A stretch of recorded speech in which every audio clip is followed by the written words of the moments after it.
नमो नमः प्रिय मित्राणि। पिछले वीडियो में हमने वर्णमाला के बारे में जाना था। आज देखते हैं उसी क्रम में आगे वर्णानाम उच्चारण स्थानानि।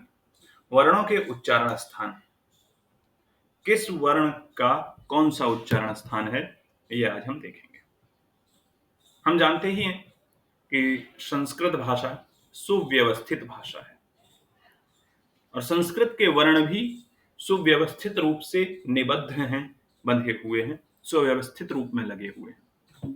संस्कृत वर्णानाम वर्गीकरणम अत्यंतम वैज्ञानिक रीत्या कृतम अस्ति। संस्कृत वर्णों का जो वर्गीकरण किया गया है वो अत्यंत वैज्ञानिक रीति से किया गया है। जैसे हमने वर्णमाला में पढ़ा था कि क वर्ग में ये 5 अक्षर आएंगे, च वर्ग में 5 अक्षर आएंगे। इनके पीछे ऐसा नहीं है कि बस 5-5 का समूह हमको अच्छा लग रहा था कि 5 के 5 समूह बन जाएंगे, इस आधार पे किया गया हो। नहीं, बड़ी वैज्ञानिक रीति से वर्गीकरण किया गया है। और साथ ही आपने देखा कि स्वरों को भी हमने ह्रस्व दीर्घ इत्यादि किया है।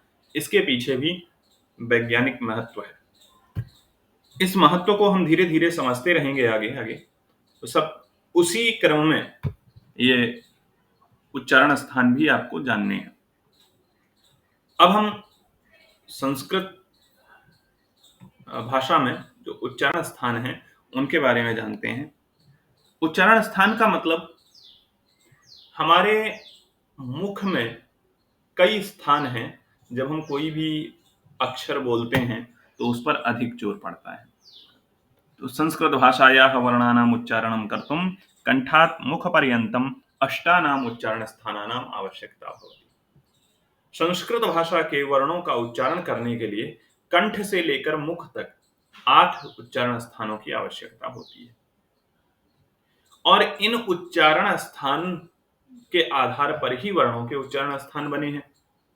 अर्थात इनमें से, इन अंगों में से हम जिस अंग की सबसे अधिक सहायता लेते हैं उच्चारण करते समय, वही उस वर्ण का उच्चारण स्थान होता है। ये 8 उच्चारण स्थान बताए गए हैं, आप ध्यान से देख सकते हैं। अगले पृष्ठ पर आते हैं। तो अधुना निम्नलिखित वर्णानाम उच्चारणं कुर्मः। अब हम जो नीचे वर्ण लिखे हुए हैं उनका उच्चारण करते हैं और ध्यान से अनुभव करते हैं कि हमारे मुख में जीभ और मुख के किस अंग का स्पर्श करती है। हमारी जो जिह्वा है, हमारी जीभ मुख के किस अंग का स्पर्श करती है, उस अंग का नाम हम सामने लिखेंगे। च, तो च बोलते समय आपकी जीभ ने आपके मुख में तालु भाग का स्पर्श किया। ट, ट बोलते समय मूर्धा का स्पर्श किया। त, त बोलते समय दंत का स्पर्श किया हमारी जीभ ने। छ, छ बोलते समय तालु का स्पर्श किया। न बोलते समय दंत का, और ऐसे ही थ बोलते समय भी दंत का। ज बोलते समय तालु का। ठ बोलते समय मूर्धा का। द बोलते समय दंत का स्पर्श किया। ध बोलते समय दंत का। ण बोलते समय मूर्धा का। झ बोलते समय तालु का। ड बोलते समय मूर्धा का।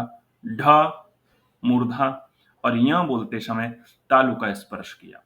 तो ये जो अक्षर हैं उनके सामने जो स्थान लिखे हुए हैं, इनको बोलते समय हमारी जीभ मुख के उस भाग को स्पर्श करती है जो भाग आगे लिखा हुआ है और यही उच्चारण स्थान होते हैं।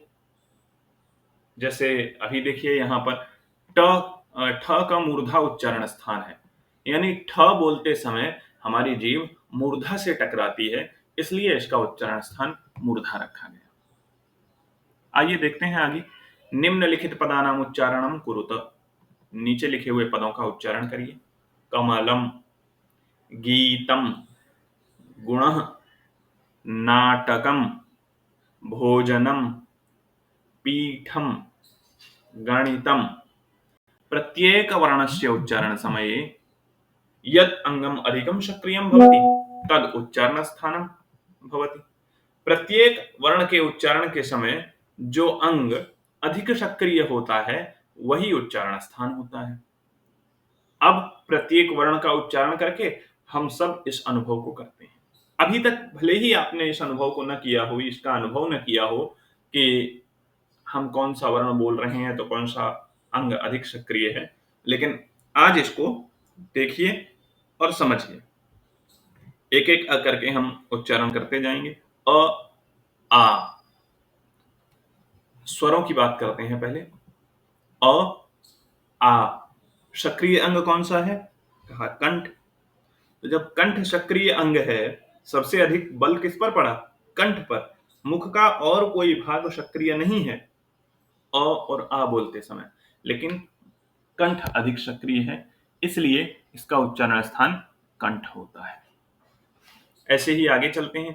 ई, ई, ई, ई। इनका उच्चारण स्थान तालु है। क्यों?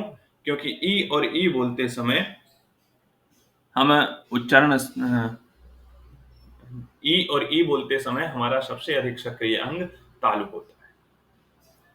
तालु इसलिए कि हमारे स्वर तंत्रियों से जो वायु निकल रही है, उसका सर्वाधिक घर्षण हमारे तालु से होता है। वो वायु सबसे ज्यादा वेग से हमारे तालु से टकराती है आकर के, तो सबसे अधिक सक्रिय अंग तालु होता है।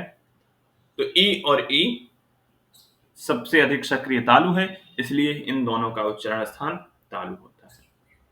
आगे देखिए। उ, ऊ। सक्रिय अंग कौन सा है? ओष्ठ।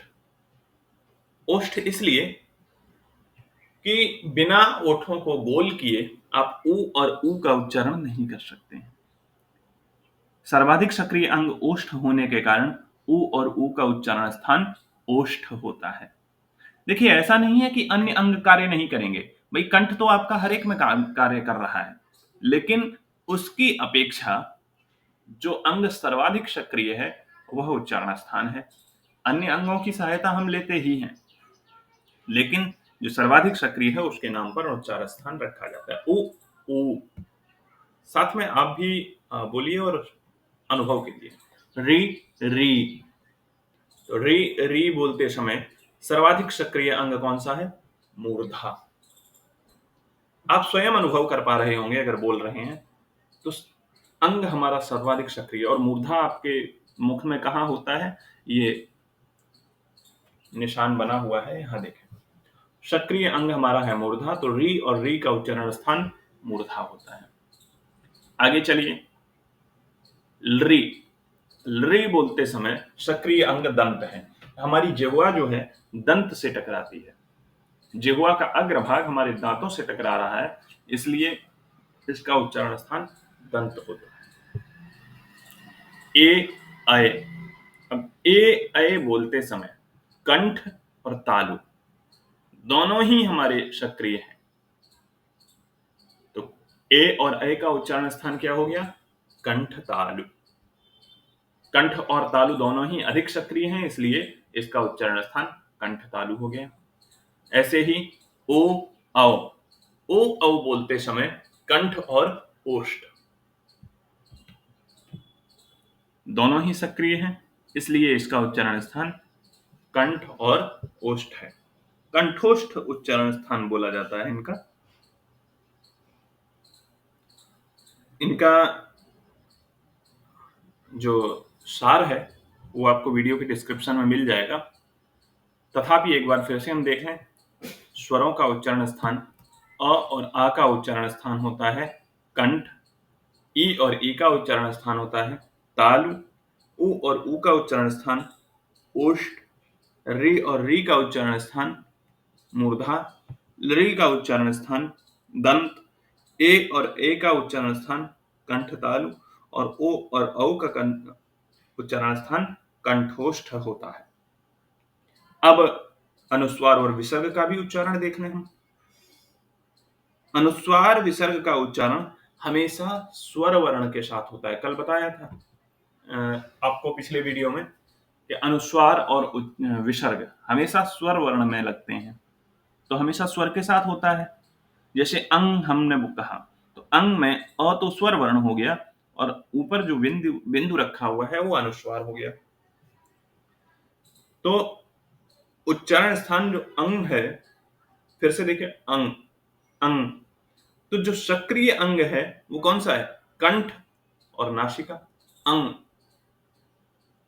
तो अंग में कंठ और नासिका दोनों सक्रिय इसलिए हैं कि अंग में हमने अ बोला तो अ के लिए सक्रिय होता है हमारा कंठ। अ का उच्चारण स्थान कंठ है। और अंग में जो अनुस्वार है उसका उच्चारण स्थान क्या हो जाएगा? नासिका। तो अनुस्वार का उच्चारण स्थान नासिका होता है। अब हम कोई बोले इन, जैसे अंग्रेजी के शब्द हैं इंजन, तो इंजन में ई के ऊपर जो अनुस्वार लगा हुआ है, तो ई का तो उच्चारण स्थान हो गया तालु और अनुस्वार का उच्चारण स्थान नासिका। आगे आते हैं, तो अनुस्वार का उच्चारण स्थान नासिका है, ये स्पष्ट हो गया। अब विसर्ग का उच्चारण करते हैं। अह, अह, अह। यहां अवर्ण के पश्चात ह ऐसा सुनाई दे रहा है। अह, इह, उह, यही ना? तो अवर्ण के साथ जो विसर्ग है, तो विसर्ग किसी भी वर्ण के पश्चात आता है, किसी भी स्वर के पश्चात आता है, तो उसका उच्चारण ह के जैसा होता है। अब अ वर्ण के साथ ह, ई वर्ण के साथ ही, उ वर्ण के साथ हु, ऐसा ही सुनाई देता है। अह, इह, उह, राम, मति, साधु, मुनि, भानु इत्यादि। तो सक्रिय अंग कौन सा होता है? कंठ।